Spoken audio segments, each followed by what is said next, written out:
Karen, is lunch ready yet? I'm getting hungry. Really? It's only 11 o'clock a.m., Marie. You got up late this morning, and we had a late breakfast, so I thought a later lunch would be better. Oh, I don't even remember eating. Maybe this is a sign of good health. Louise is hungry too, you know. Is that so? All right, I'll start preparing something now. I wish you'd do these things without being told. You really are inconsiderate. And clean our room already. It's been a week and dust is piling up. Marie's mother-in-law took it for granted to boss her around. One would think that if she's so healthy, she could do her own cleaning and cooking. I can't understand why she stopped doing things she likely did herself before I came into the picture. I'm Karen Miller, a 30-year-old dual-income homemaker. I'm still working at the foreign company I joined before getting married.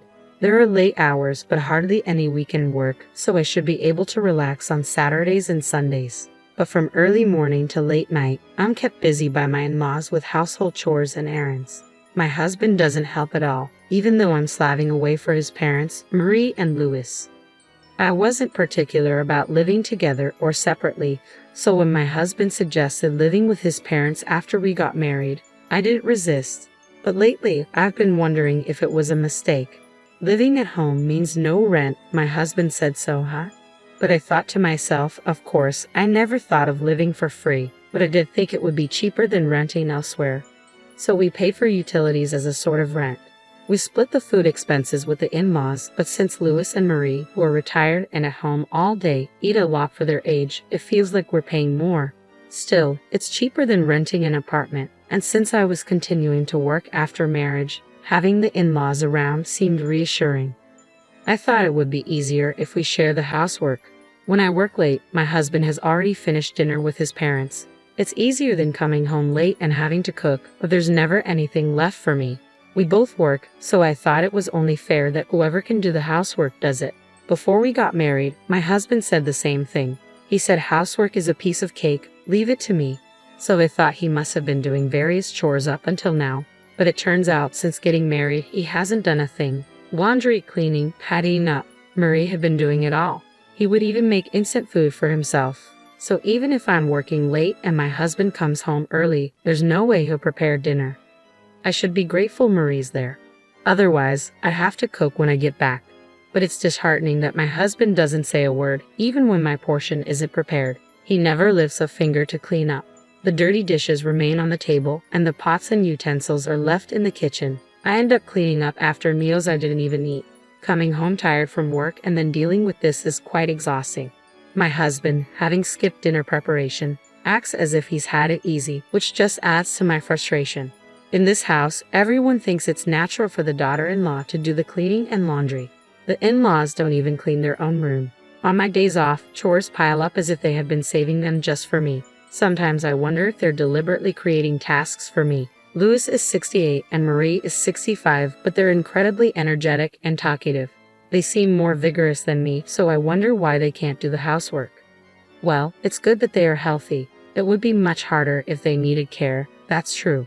But listen, if it ever gets too much, come back home. You always have a place to return to here. Don't feel like you have to endure everything. If you want to escape, you don't have to suffer in silence, Mom. But you're also going through a lot, aren't you? Please don't overdo it either. Having Mom to listen to my complaints helps me keep going. But right now, I have another worry. My father, Sam, is ill and in the hospital. His condition doesn't seem to be improving. My parents are a close couple, and Mom visits him almost daily. I try to visit as much as I can, but between work and chores at my in-laws, it's hard. When I finally manage to visit, Dad looks so happy, which reassures me. But each time I see him, he looks thinner, and it pains me. Mom must be feeling the same way. Mom, are you resting enough? You look pale. I'm fine, dear. Just make sure to take care of yourself. I know. Mom smiles, but she really looks pale and lacking energy. I'm worried it must be fatigue from caring for my father. Despite knowing about my father's hospitalization, my husband doesn't visit, and my in-laws act as if it's not their concern, continuing to give me tasks. I'm not just a submissive daughter-in-law. I push back sometimes, especially with Louis, who often asks for annoying favors. Karen, can you massage my back? I'm tired too, so that's not possible. Why don't you buy a massage machine or ask Marie or Austin? It's a daughter-in-law's job. I don't think so. Louis is fit enough to play golf and go to jazz bars, so he doesn't need that kind of help. Karen, I'm going to take a shower. Can you wash my back? No. Ask Marie. It's not fun having an old lady do it. What sort of fun is he talking about? Since Lou retired a year after we got married, it's been like this. When I tell my husband to just wash his back, he unbelievably says, as if I haven't even washed my own father's back since becoming an adult. Louis is just an old man who's technically a relative. To be honest, it even feels creepy 3 years into the marriage. What I thought was a simple fight has turned into a situation where my in-laws dump chores on me, my husband doesn't help, and there's no sign of improvement. Meanwhile, my own family is ill, and he doesn't seem concerned. Maybe it's time for me to go back home and take care of my dad with mom. My husband then drops a bombshell. I've got a business trip for a week starting this weekend. Really don't contact me unless it's an emergency. It's embarrassing to get calls from my wife all the time. Understood, I respond. I wouldn't contact him unnecessarily anyway. I'm also working, I'm not that free, and I've never called him at work before. 2 days after my husband left for his trip on a Monday, I get a call from Mom while at work. She has never called me at work before. I immediately think something's happened to Dad and answer in a panic. Karen, Sam's condition has suddenly worsened. Mom's voice, crying on the other end, echoes in my ears. I'm coming right away, Mom. I tell my boss, who says, go now. I rush to the hospital by taxi, but I am met with a cruel reality.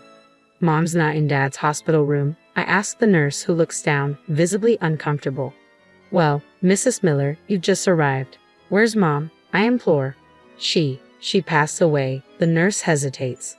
For a moment, I couldn't comprehend what I was told.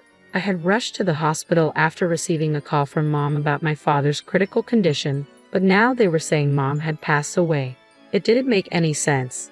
Please, the nurse says softly, leading me to another room with just one bed, dimly lit. Someone was lying there, but it couldn't be Mom. Yeah, as I approached with trembling legs, the face. What I saw was unmistakably my mother, silent and motionless. Mom was there. How could this be? The nurse explained that after calling me, Mom had returned to my father's room. A while later, they found her collapse over the bed, still holding my father's hand, already lifeless. Perhaps a heart attack, the nurse suggested. As she spoke, another nurse appeared. Mrs. Miller, your father? At the same moment, I returned to my father's room. He passed away. No way, no way. I felt as if all strength had drained from my body. I couldn't understand what had just happened. Both my parents gone, just like that. It was too surreal to believe. I stood there stunned for what felt like an eternity. I need to tell Austin, and in a daze, I remembered to contact Austin. Shaking, I took out my phone and called him. As the phone rang, the reality of my parents' deaths hit me, and I couldn't stop the tears. Hello, Austin. I'm at work right now, but it's an emergency. My dad and Mom have. They're gone, I managed to say through my sobs. Both of them are gone. An accident? I asked, hoping for a different answer. No, but I don't know what to do. Despite my obvious distress, Austin's response was cold and detached. Did you forget what I said before my trip? He continued. I'm on a business trip. Don't call me unless it's a real emergency. For a moment, I couldn't comprehend what Austin had said. It was probably because his response was so far from what I had expected. I thought I had misheard, but the shock made my tears recede. What did you just say? I told you not to call unless it's an emergency. My parents just died. Isn't that an emergency? If they were about to die, maybe. But what's the point now? That's not an emergency. What are you talking about? You're coming home, right? It's not too late, I pleaded. I'm busy. Goodbye. Austin hung up, and no matter how many times I tried, he didn't answer again. Then I called Marie. Marie, my parents passed away. I thought it was just your father who was sick. Yes, but both of them. Well, isn't that nice? They were such a loving couple. Better for them to go together. You know they say loving couples go to heaven together. They must be happy. How can you say that? Well, you'll be busy now with the wake and the funeral, but it's good you can do it all at once. Louis and I won't be attending. What? We don't want to risk our health. Leaving people's health is more important, you know. In that moment, I realized the saying like father, like son was true, but it brought me back to reality.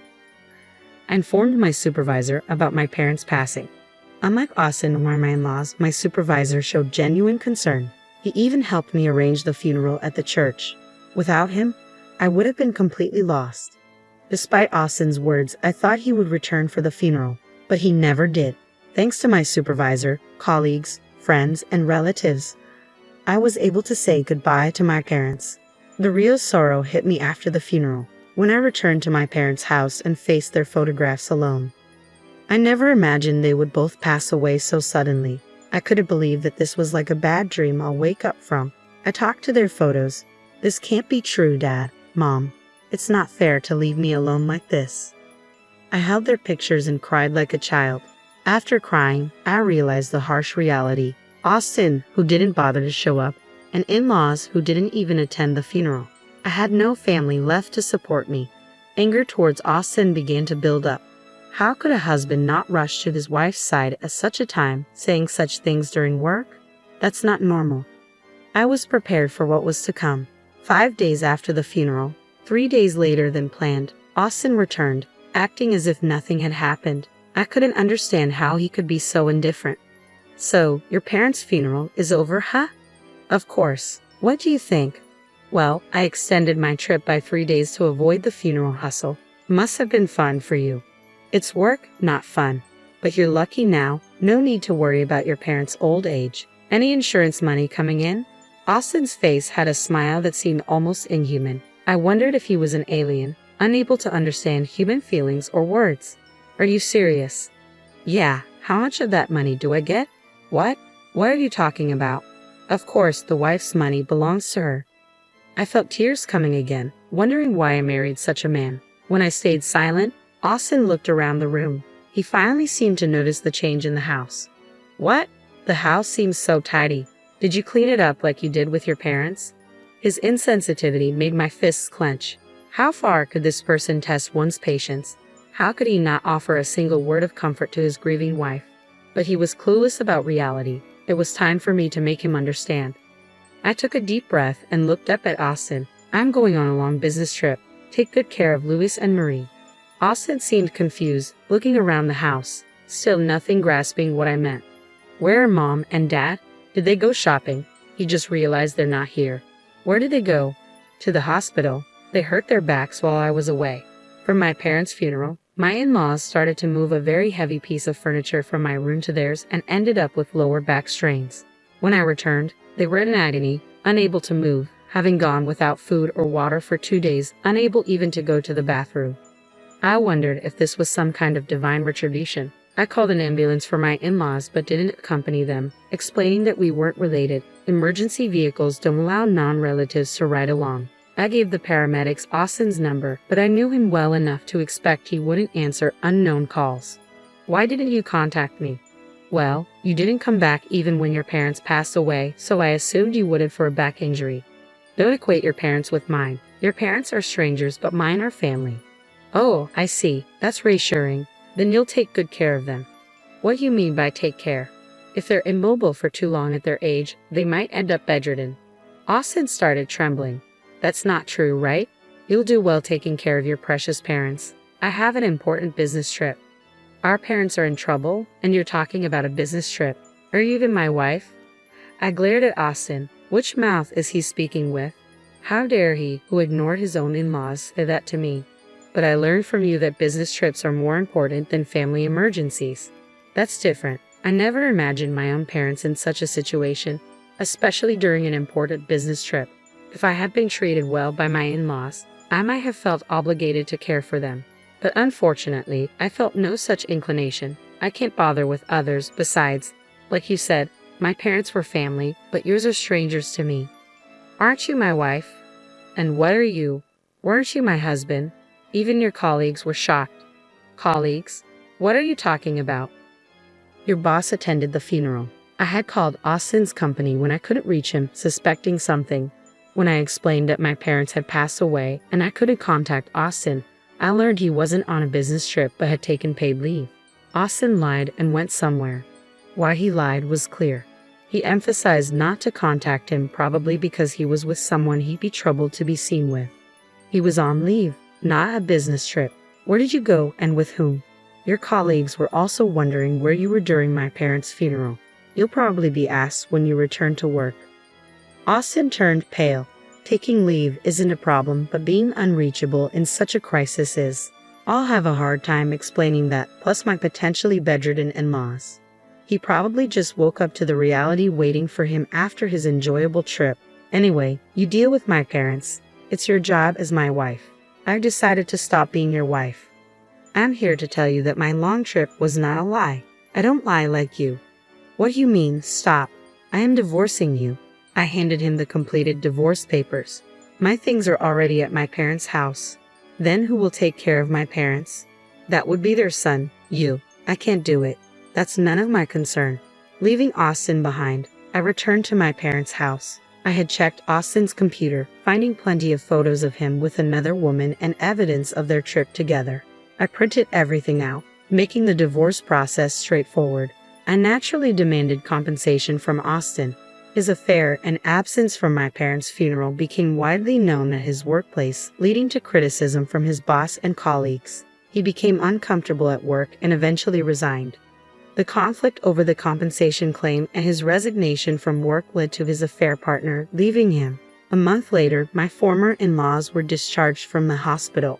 They're now homebound, living mostly in bed due to their refusal to undergo any rehabilitation. They seem financially stable with their pension and savings, but Austin, unable to find a new job, is only working part-time jobs to barely contribute to the living expenses and care for his parents. He's stuck at home, constantly arguing with them.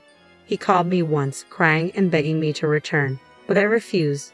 My former in-laws also reached out, claiming that Austin's care was inadequate and asking me to return and take over.